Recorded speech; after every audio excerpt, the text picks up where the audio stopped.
sobre todo porque estamos en una sección fundamental en la carta a los Gálatas, que es el corazón del libro. De manera que le doy gracias a Dios por sus vidas. Espero que con el favor de nuestro Señor podamos ser edificados y entender. Les animo a que vayamos a Gálatas 6, 3, discúlpenme. Gálatas 3, versículos 15. Ojalá tengan su libro, su Biblia, si tienen pues también su app. Pero es importante. Vamos a estudiar la Biblia. Estamos estudiando la Biblia. Cuando estudiamos libro por libro, generalmente se hace indefectible que estudiamos la Biblia. Sabemos que vamos a sacar algunas ideas prácticas, pero esencialmente tenemos que conocer las Sagradas Escrituras. La Biblia es lo que se tiene que predicar en la iglesia, porque hay una crisis en el púlpito total. Total. Yo he entrado a congregaciones donde el pastor finalmente dice, ¿alguien trajo una Biblia? Y así aquí hay una. Y citan un versículo y lo citan mal. Entonces, querida iglesia, es fundamental entender la Biblia. ¿Podemos leer, hermanos? Dice así la poderosa palabra del Señor. Versículo 15. Hermanos, voy a ponerles un ejemplo. Aún en el caso de un pacto humano, nadie puede anularlo ni añadirle nada una vez que ha sido ratificado. Ahora bien, las promesas se le hicieron a Abraham y a su descendencia. La Escritura no dice y a los descendientes, como refiriéndose a muchos, sino a tu descendencia, dando a entender uno solo que es Cristo. Lo que quiero decir, dice Pablo, lo que quiero decir es esto. La ley que vino 430 años después no anula el pacto que Dios había ratificado previamente. De haber sido así, quedaría sin efecto la promesa. Si la herencia se basa en la ley, ya no se basa en la promesa, pero Dios se la concedió gratuitamente a Abraham mediante una promesa. Vamos a ver de qué está hablando el apóstol. Padre, te bendecimos y te glorificamos por tu muy santa y poderosa palabra, Señor. Gracias porque ella es la esencia del Evangelio. Ella es la esencia misma de la razón de ser nuestros. Gracias, Señor, por darnos el gozo y el privilegio de poder iniciar esta nueva serie a propósito de un tema tan fundamental. De hecho, yo digo el único tema fundamental, que es el Evangelio. Toda la gloria para ti en Cristo Jesús. Amén. Hay ideas, por ejemplo, queridos hermanos, que el Evangelio es para la gente que no conoce a Jesucristo. ¿Escuchando eso? Hay gente que dice, vamos a predicar el Evangelio, pero luego el Evangelio no es para la gente que no ha escuchado a Jesucristo. No. Bueno, también, pero se llama evangelismo. Confundimos evangelismo con evangelizar. Entramos en una parte profunda, pero cuando yo digo profunda no quiere decir que no la podamos entender. Quiero decir, como dice el apóstol Pablo, vamos a ver cómo el Evangelio afecta a mi dinero. ¿Cómo el Evangelio afecta a mi matrimonio? ¿Cómo el Evangelio afecta a nuestras relaciones interpersonales? Porque por eso es que ocurre lo que ocurre dentro de la iglesia y en el mundo cristiano. La gente supone que el Evangelio, eso es evangelismo. La gente supone que el Evangelio es para los no alcanzados, eso es evangelismo. Pero el Evangelio es la manera como nosotros tenemos que vivir la vida cristiana. De manera que en nuestro caminar con Cristo frecuentemente nos estamos haciendo muchas preguntas frecuentes y prácticas. ¿Será que manejo? ¿Será que entro a este trabajo? ¿Será que me salgo me traslado de empresa? ¿Me traslado de apartamento? ¿Será que sigo esta carrera? ¿Será que me caso? Todo eso, quien lo determina es el Evangelio en nuestros corazones. Cuando escuchamos que somos salvos por gracia mediante la fe y no por obras, es natural que empiecen a surgir dudas. Por ejemplo, como quiere decir eso que ya no tenemos que obedecer la ley de Dios. Eso ya me lo han preguntado varias veces. Ya no tenemos que obedecer la ley de Dios porque estamos bajo la gracia, ¿cierto? O en la gracia. Y si ya estamos salvos, también me preguntan, si ya estamos salvos, ¿para qué esforzarnos por vivir en santidad? Si ya somos salvos, ¿para qué me esfuerzo en vivir en santidad si salvo siempre salvo? ¿Tengo alguna obligación de guardar la ley? Ese es el corazón de este pasaje. Hemos llegado a la columna vertebral del Evangelio, que es la justificación por la fe. El apóstol Pablo, aquí estamos en la mitad de la carta, capítulo 3, estamos en la mitad de la carta. Estamos realmente en la parte más sensible. Y yo le doy gracias al Señor de que me dé salud para poder explicarle a esta iglesia el Evangelio, porque para eso he sido constituido. Y es un honor y es un privilegio para mí enseñar eso. Pero vuelvo y repito, las personas empiezan a preguntar, entonces, ¿qué relación tenemos con la ley? Y hoy voy a comenzar una serie porque esas preguntas no son teóricas. Esas preguntas son el Evangelio mismo. Son cuestiones que afectan nuestra vida diaria, como ya dije, cómo tratamos a nuestra familia. El Evangelio nos dice cómo tratamos a nuestra familia, cómo usamos nuestro dinero, cómo debemos actuar en el trabajo. Y no es viviendo como santurrones. Si usted tiene que reprender a su hijo, tiene que reprenderlo y se acabó. No es vivir como santurrones. Si usted tiene que hablar claro con su cónyuge, usted habla claro con su cónyuge y se acabó. Eso no significa, anoche sucedió una situación cercana a nuestra casa y yo le decía a mi esposa, ellos son cristianos, decía mi esposa, sí, pero no significa que los cristianos estemos exentos de problemas. Da pena, sí, da pena con el nombre de Cristo ante los inconversos, es cierto, pero esas cosas ocurren, de manera que tenemos que estar tranquilos. Todas estas decisiones, querida iglesia, fluyen de una pregunta fundamental y es, ¿cuál es la relación del creyente con la ley de Dios?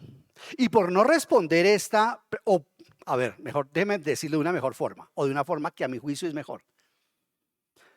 Por no darle una elaboración articulada a esta pregunta, surgen sistemas teológicos como adventistas, bautistas, arminianos, todos esos sistemas, los bautistas, que son un punto de vista teológico, surgen con base en esta pregunta.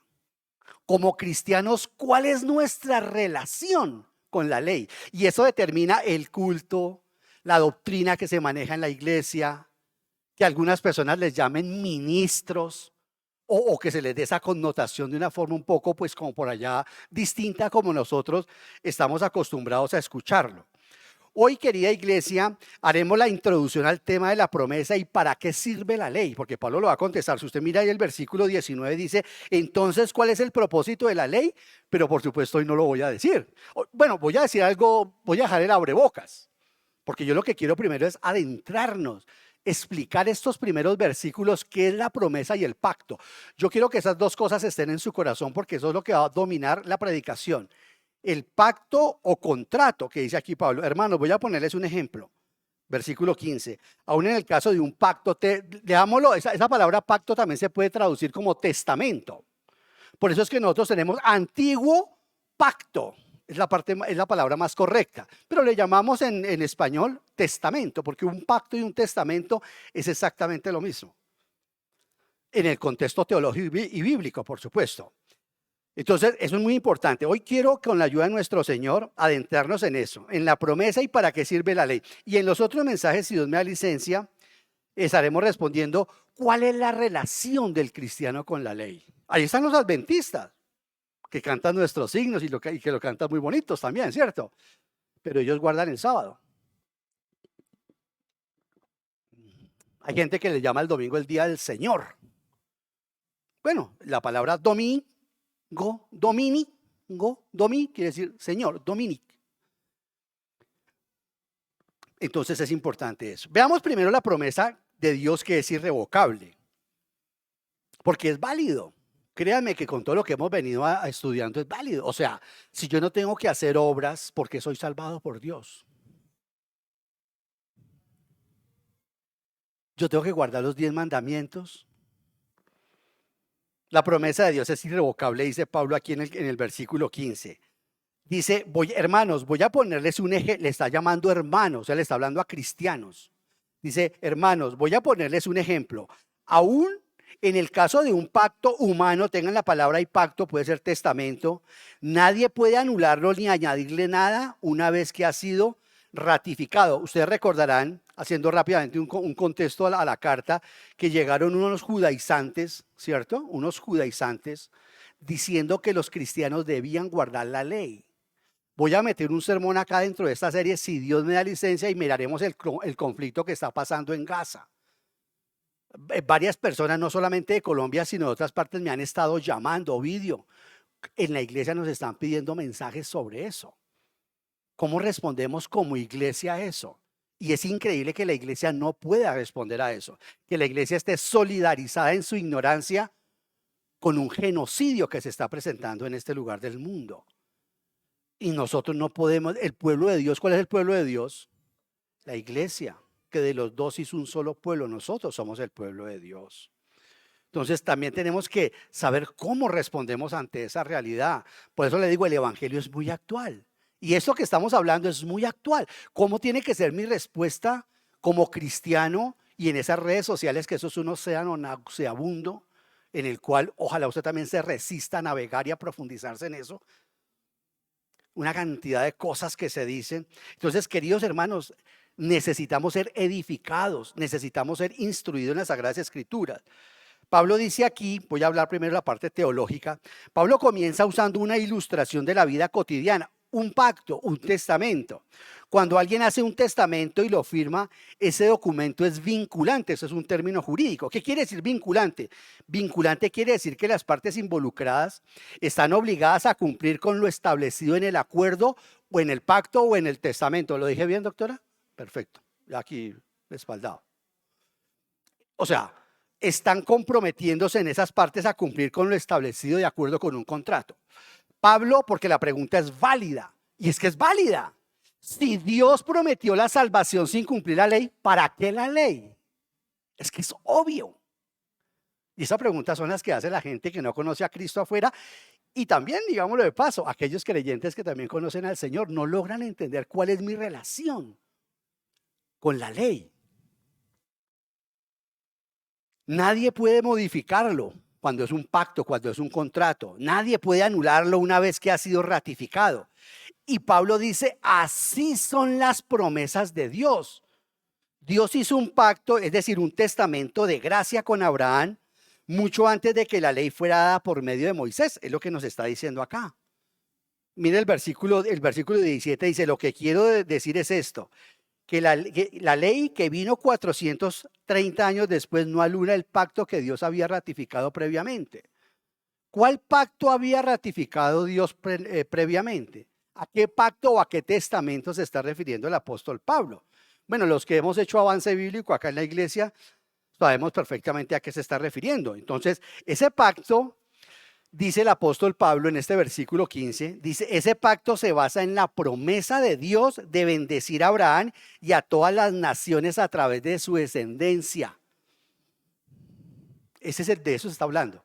Ese es el texto, sí. El texto está hablando es de la bendición de bendecir a Abraham y a la descendencia de Abraham. Y vamos a ver quién es esa descendencia de Abraham. Ciertamente no son estos que están allá en el Medio Oriente. Se da cuenta lo actual, la Biblia es más actual que el periódico de mañana. La Biblia es más actual que las noticias de mañana. Porque es una pregunta latente que todos los días se están haciendo. ¿Y si escuchaste lo que dijo el presidente de la República de Colombia en esos días? ¿Y si escuché? ¿Y sí? ¿Y eso? ¿Y nos da cuenta que Panamá es el único país que apoya a Israel acá en Sudamérica o en Latinoamérica o en Centroamérica? Eso es muy latente y la gente, como nos ve a nosotros como cristianos, dice, este me va a contestar. Entonces, el pacto se basa en la promesa que Dios le dio a Abraham de bendecirlo y de bendecir a todas las naciones a través de él. Esa promesa era y sigue siendo irrevocable. Esa promesa era y sigue siendo irrevocable. Esa promesa era y sigue siendo, vamos a ver por qué. Algunos podrían pensar, pero con la llegada de la ley que vino, porque la promesa del Señor se la hizo como está diciendo aquí Pablo, el Señor le hizo la promesa a Abraham 430 años antes de que apareciera Moisés con la ley. Entonces alguien podría preguntar, pero con la llegada de la ley que vino 430 años después, ¿no cambiaron las cosas? Bueno, nosotros de pronto porque tenemos ya conocimiento bíblico en esta iglesia decimos no, pero des en cuenta que la iglesia de Galacia estaba creyendo que sí, que con la ley había cambiado la promesa.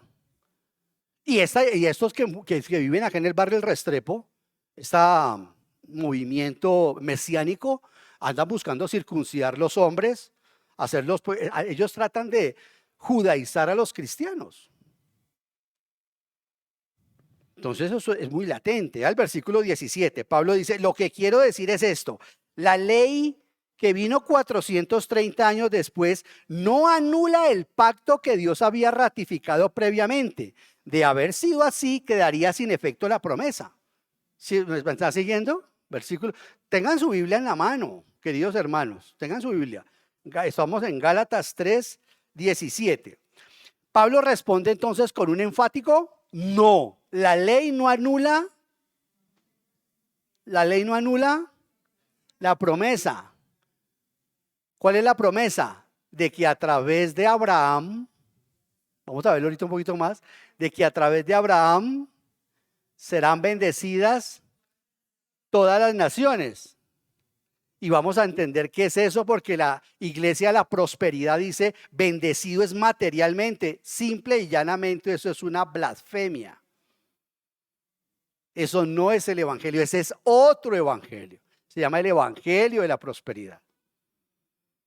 Entonces, todo esto se manipula, ¿sí? Por un lado tenemos a los adventistas, las iglesias fundamentalistas que tratan de coger la ley y a ver qué aplicamos para la iglesia, y por otro lado están los que empiezan a rayar a sectas.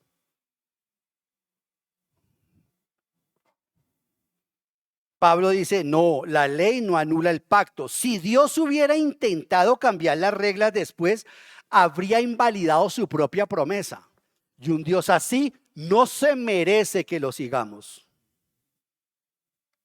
Un Dios así no merece, yo por lo menos no lo seguiría. Porque imagínense que en la eternidad le diera por divorciarse de mí. Entonces de una vez voy enfermando y me voy muriendo acá eternamente sin él. Suena alevoso lo que digo, pero lo que quiero es sacudir su conciencia. Por eso, pequeño paréntesis, para Dios es aborrecible el divorcio. Porque el divorcio tipifica la relación eterna de Dios con la iglesia. Pero dejémoslo ahí.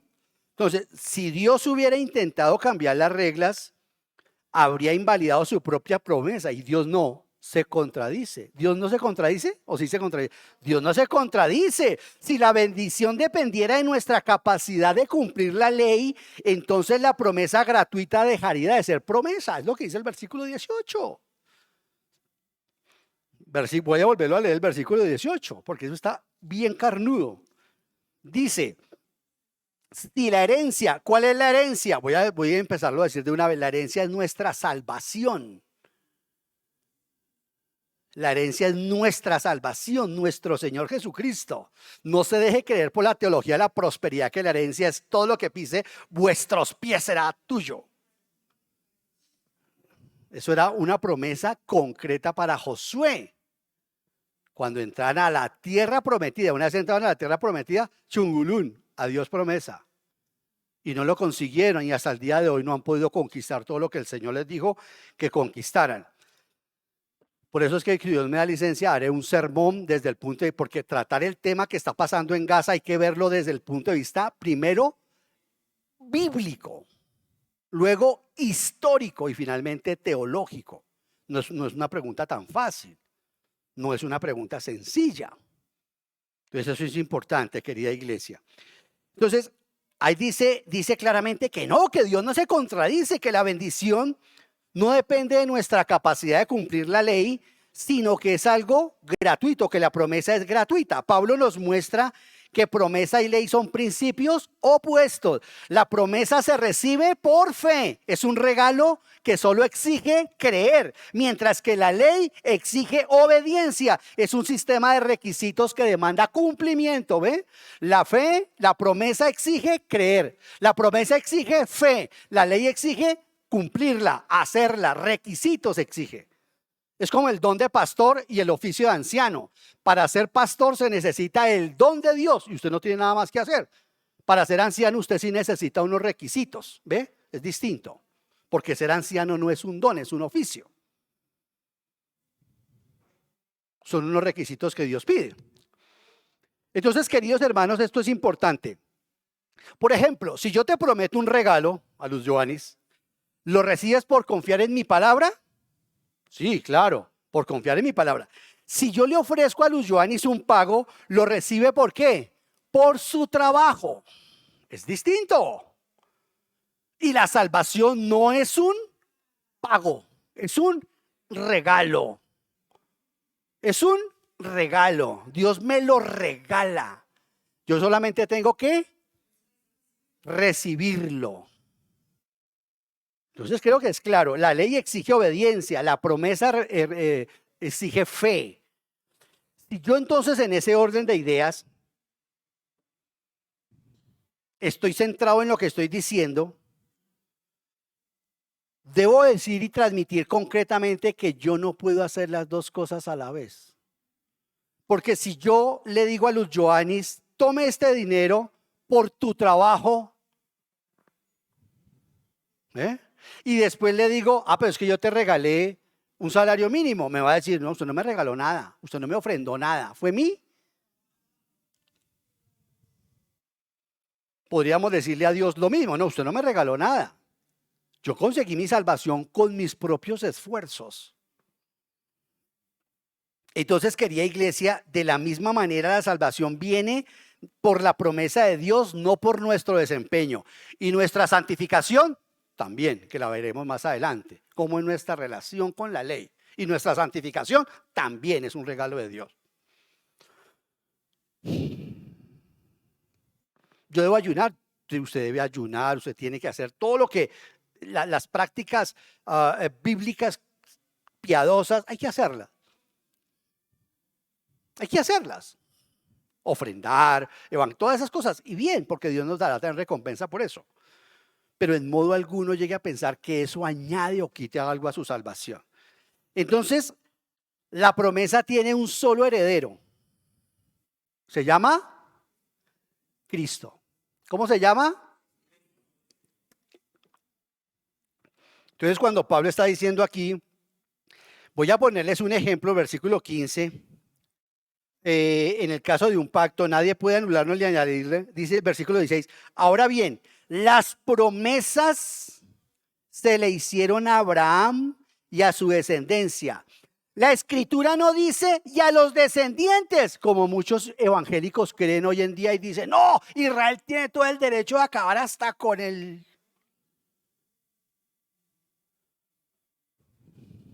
No a los descendientes, menos a los físicos.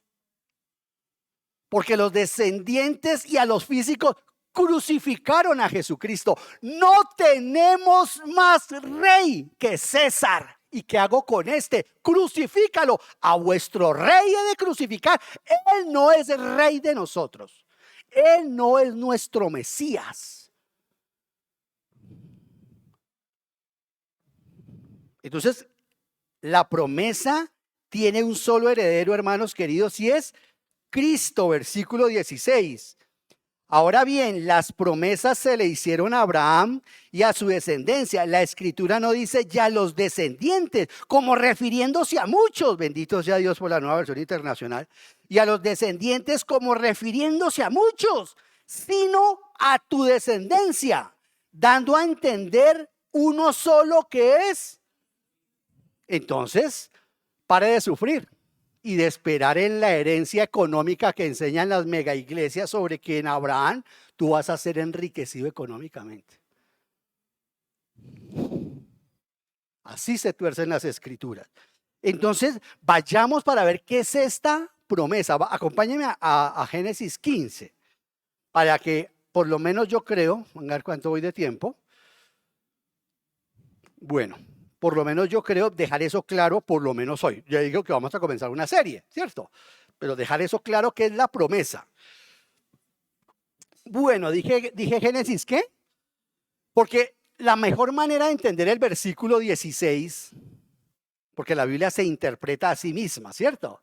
La mejor manera de interpretar el versículo 16 es con Génesis 15. Bueno, entonces me remito. Aquí estamos en el pleno pacto de Dios, a lo que se está refiriendo el apóstol Pablo en Gálatas 3:16. ¿No? Los 3:16, decía mi pastor de evangelismo, los 3:16 de todas. Primera Timoteo 3:16 es espectacular. Dios se manifestó en hombre. Segunda Timoteo 3:16, porque toda la escritura es inspirada por Dios. Juan 3:16, porque de tal manera amó Dios. Y así, los 3:16 de la Biblia, ¿no?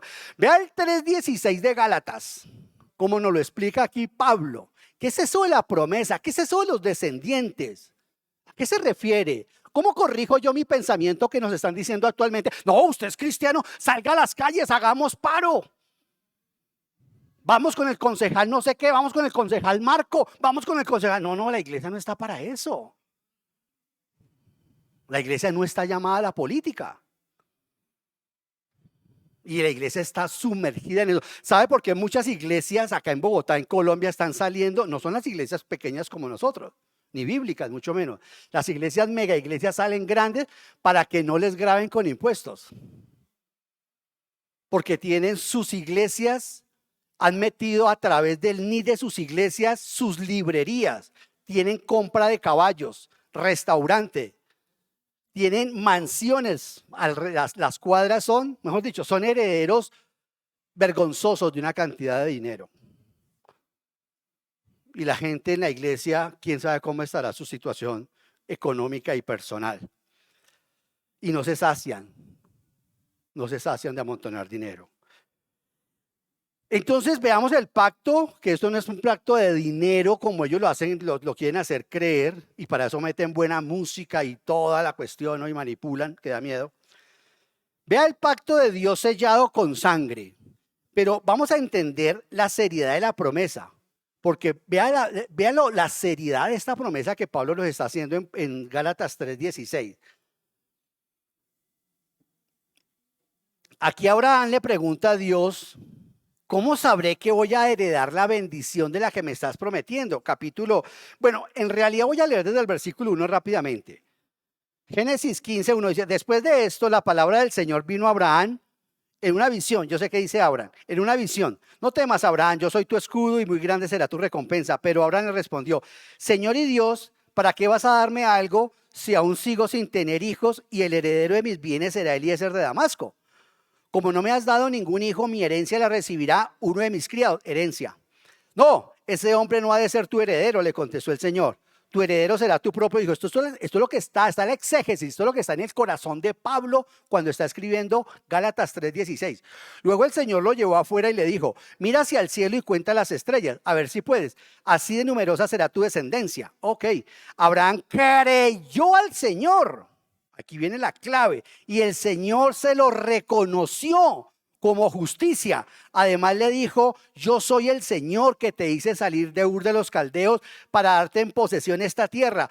Alguien me preguntaría, o sea, ¿no se está refiriendo a la tierra física? Sí, también, desde ese punto histórico, también, pero la promesa, como lo vamos a ver, va mucho más allá, que es lo que Pablo nos quiere decir.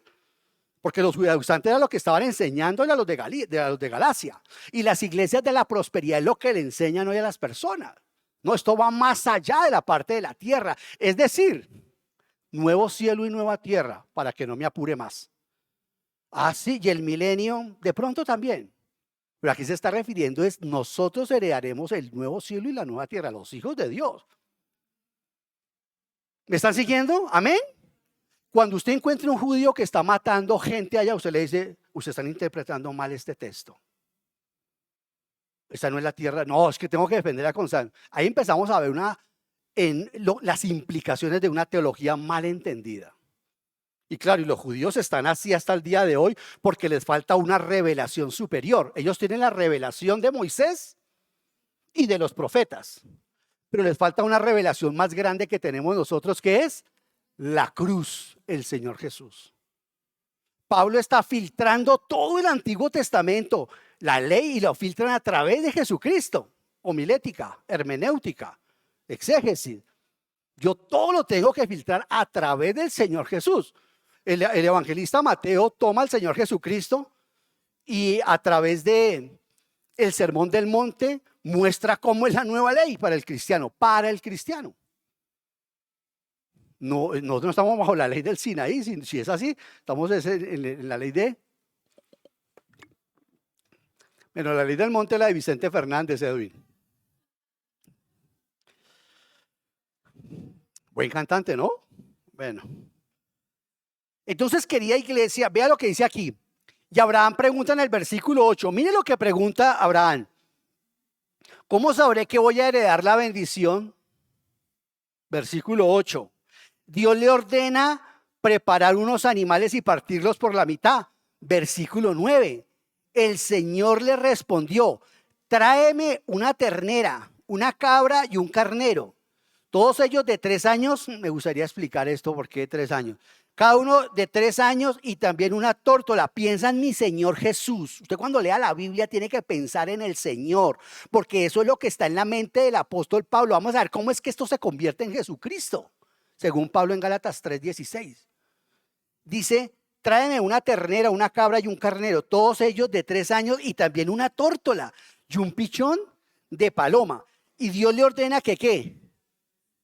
Que prepare esos animales y que los parta por la mitad. Mira el versículo 9 y el 10. Abraham llevó todos estos animales, los partió por la mitad y puso una mitad frente a la otra, pero a las aves no las partió.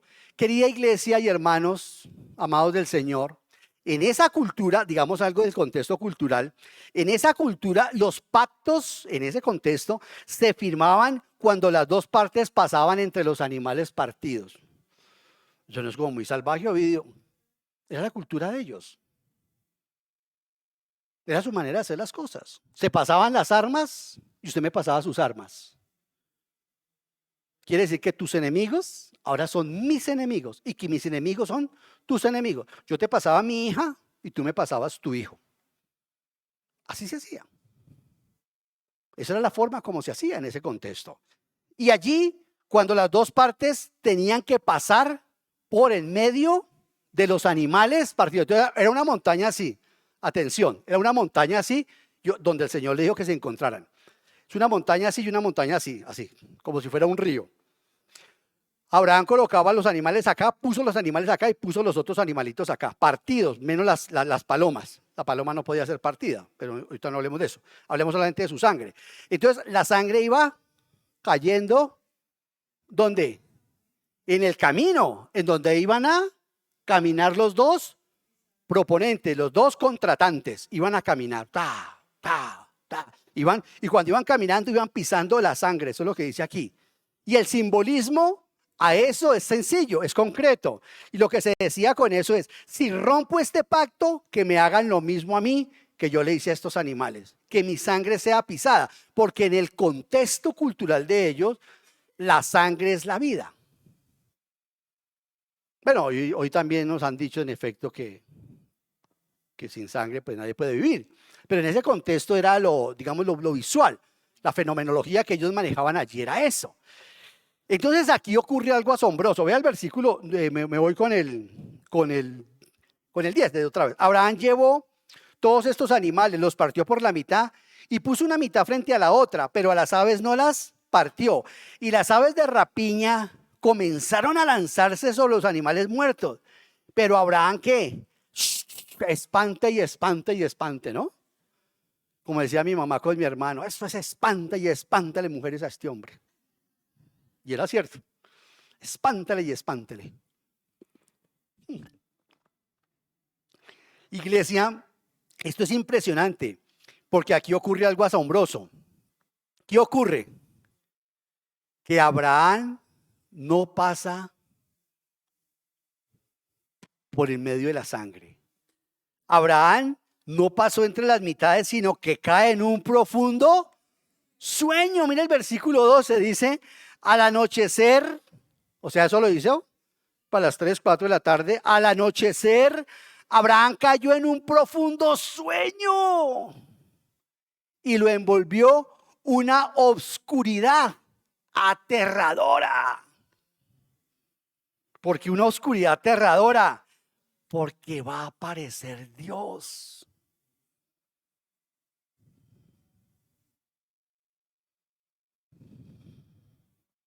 Se asusta Abraham. No por los bichos que están volando, como dicen los mexicanos, por los opilotes, por los chulos, por esas aves de rapiña. No, se da cuenta que Dios está allí.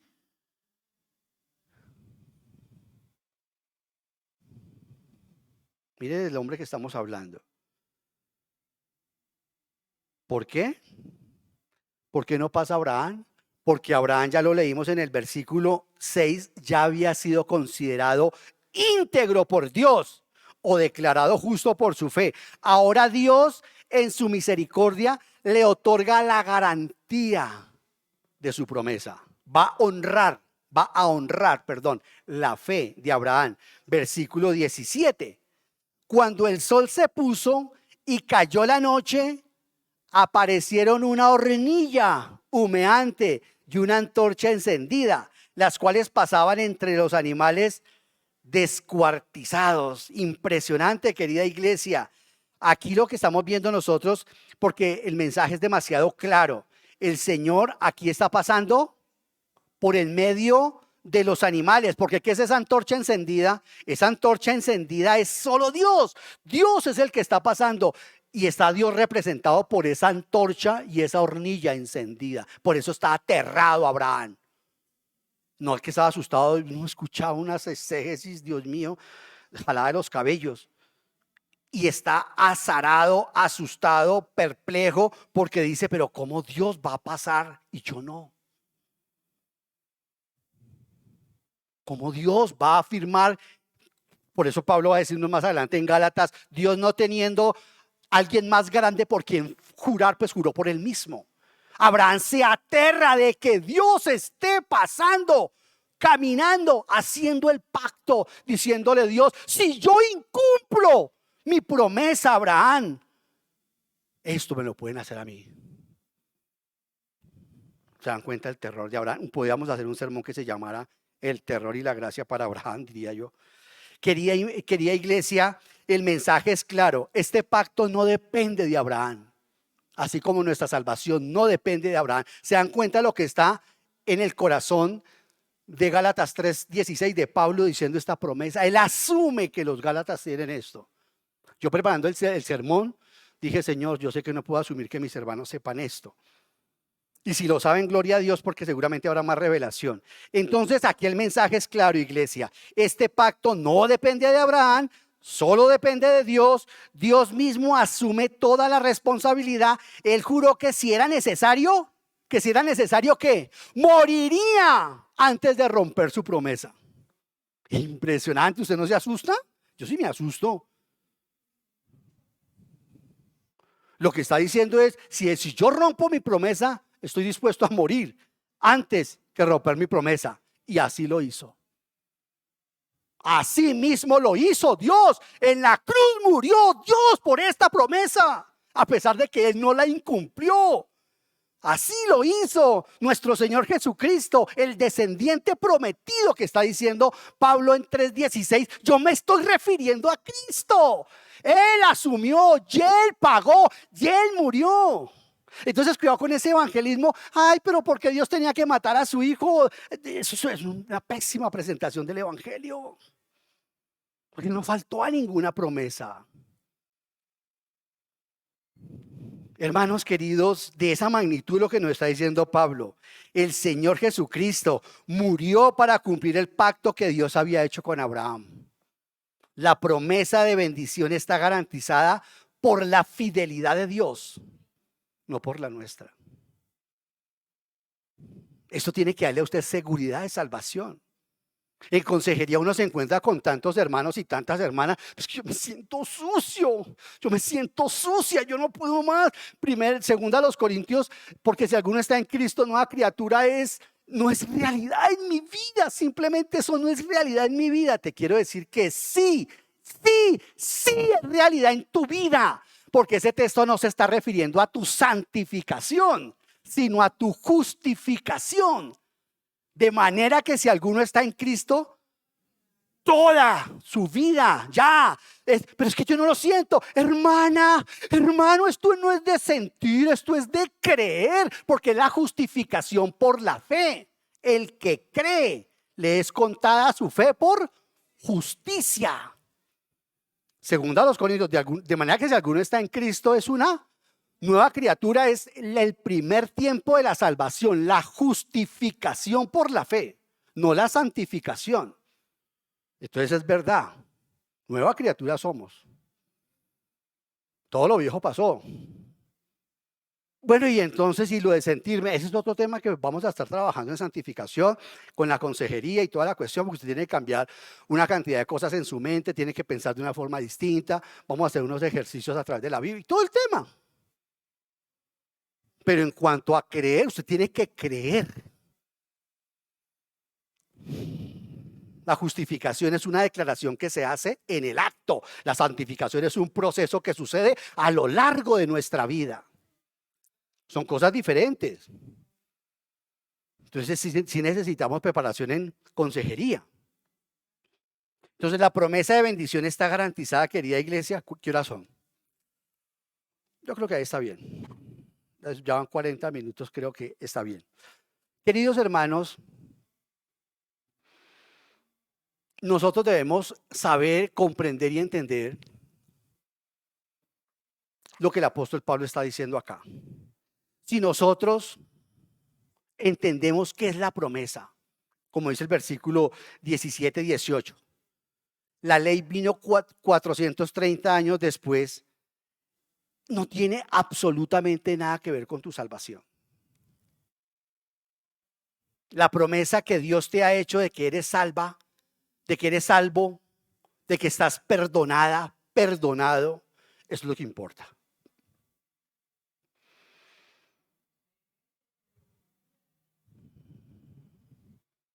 Debes creerlo, hermana. Pero es que no puedo porque yo aborté un bebé. Tienes que creerle al Señor. Esto no es de sentir, de creer, no de sentir, de creer. Creer en el espíritu, sentir con el alma, santificación para el alma, justificación para el espíritu, glorificación para el cuerpo. Estamos hablando de la justificación por la fe. La justificación por la fe no es una obra, es una declaración que Dios te declara inocente. Así no lo seas, así no lo seas. ¿Que se le sigo debiendo al Señor? Sí, todo le sigo debiendo al Señor. Pero Él ha tomado la decisión de perdonarme. Arrepentimiento entonces tampoco es llorar, sino cambio. Pero ese arrepentimiento y ese cambio ocurre como consecuencia de mi gratitud a Él. No con una consejera, ay, otra vez usted en las mismas, con los mismos, hola. No, pues va a caer 100,000 veces. No estás llamado a ser consejera, consejero, no estás llamado a ser pastor, seguramente. Porque la persona cae ¿cuántas veces? Toda su vida.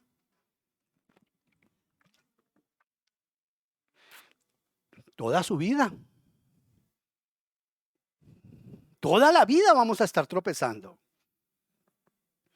Queridos hermanos,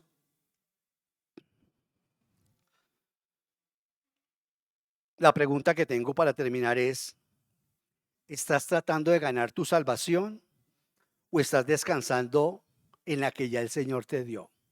Hermanos, que otra vez volví a fumar, volví otra vez a caer, volví a fornicar, si son pecados groseros y duros. Volví a ser impura, volví a ser impuro, son pecados duros. Tampoco vamos a rebajar eso, vamos a mirar la relación. Pero el no enfrentarlos como iglesia, ¿sabe qué ocurre, hermanos? Que las personas no vuelven a la iglesia. Y lo que ahorita estaba diciendo Fernando. Y la persona se autoliquida a sí misma, dándose un tiro de gracia, sacándose de la cena del Señor. Esto no es una iglesia que prospera. Y me estoy refiriendo a la prosperidad espiritual.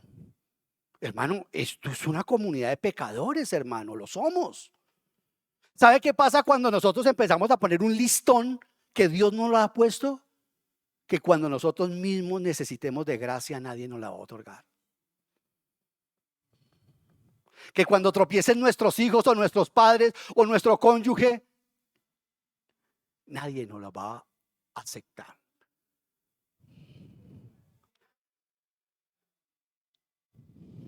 Hermano, hermana,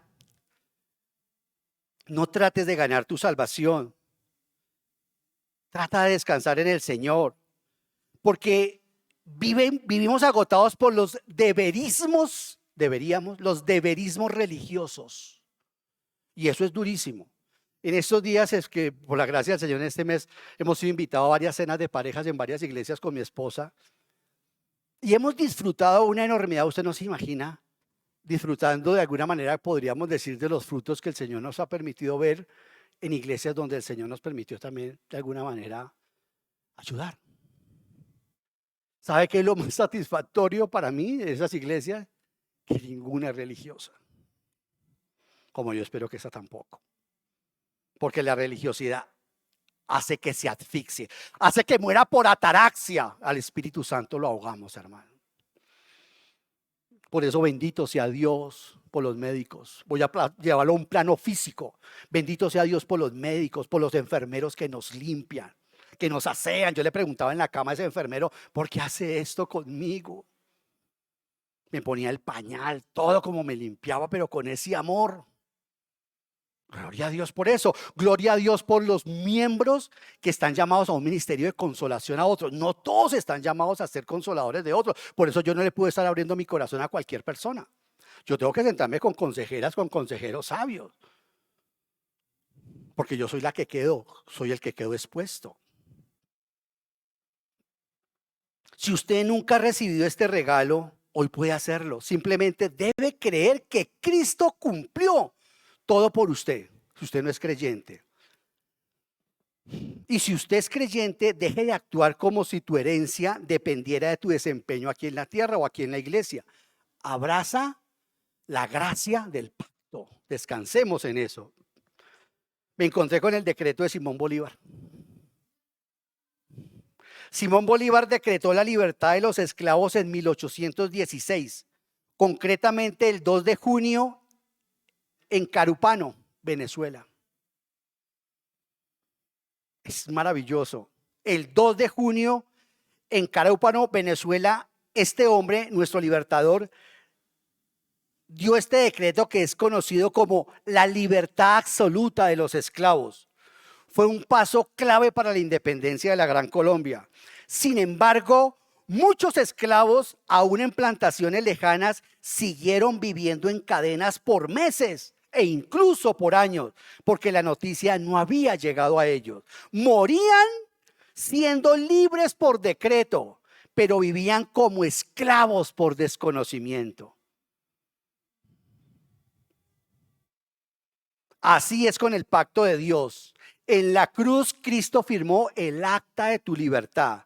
Tu deuda fue pagada, tu herencia fue asegurada, pero muchos creyentes viven agobiados. Muchos creyentes viven desesperados, esclavizados a la culpa y al rendimiento, porque nunca han creído realmente la noticia de que teletestai, de que consumado es, de que cancelado estuvo, de que esto es un arreglo entre él y él.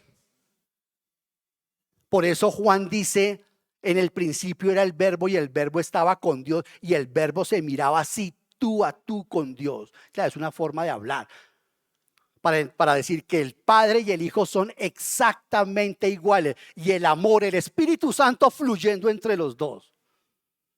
Seamos humildes y sencillos cuando presentemos el Evangelio, pero sobre todo seamos humildes y sencillos con nosotras y nosotros mismos. Si Él ha dicho, eres libre, eres libre. Si te ha dicho, ¿dónde están los que te acusan?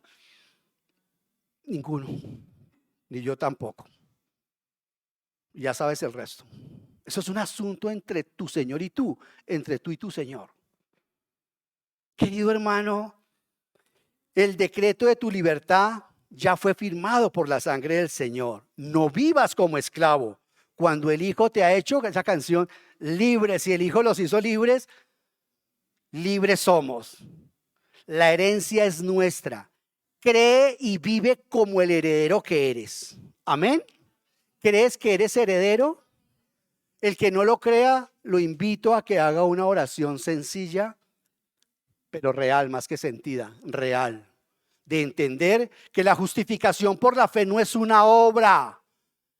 Es una explicación que te dispara aquí a la mente. La fe no es algo subjetivo. Por ósmosis, yo recibí la fe. No, la fe es creer. Tomar la decisión, así cuando yo perdono a mi esposa, Cuando mi esposa me perdona a mí. El perdón es una decisión, el amor es una decisión. Todas las veces la estamos asociando con los sentimientos. Eso es santificación. Eso es un proceso largo, déjese tranquilo. Poquito a poquito va a dejar de odiar a su papá, a ese hombre, a esa mujer que se fue, pero eso es un proceso. Por ahora usted tiene que creer a Dios que ha sido perdonado, que ha sido lavado y que ha sido justificado. Amén. Padre nuestro que estás en los cielos, santificamos tu nombre. Hoy elegimos descansar en tu promesa. Hoy elegimos descansar en esto que nos enseñas a través de Pablo. En esto, Señor, que nos llevaste nuevamente a entender en Abraham. Oh Padre, ya me estoy dando cuenta que no es en mis maneras ni en mis esfuerzos personales. Es en tu gracia la cual creo que entiendo y no entiendo. Señor, con razón en la iglesia siempre decían aquellos viejos puritanos que se tenía que estar enseñando el evangelio. Pero yo pensé que el evangelio era simplemente decir las buenas noticias. No, eso está completamente metido. Eso está completamente, hace parte de la médula misma de lo que es nuestras vidas, Señor. Ayúdanos, como dice mi amada esposa, a vivir el evangelio, Señor. Gracias porque mi salvación está segura en ti, Señor Jesús, y no en mí. Padre, gracias por tu bondad y tu misericordia. Amén. Que el Señor les bendiga, hermanos.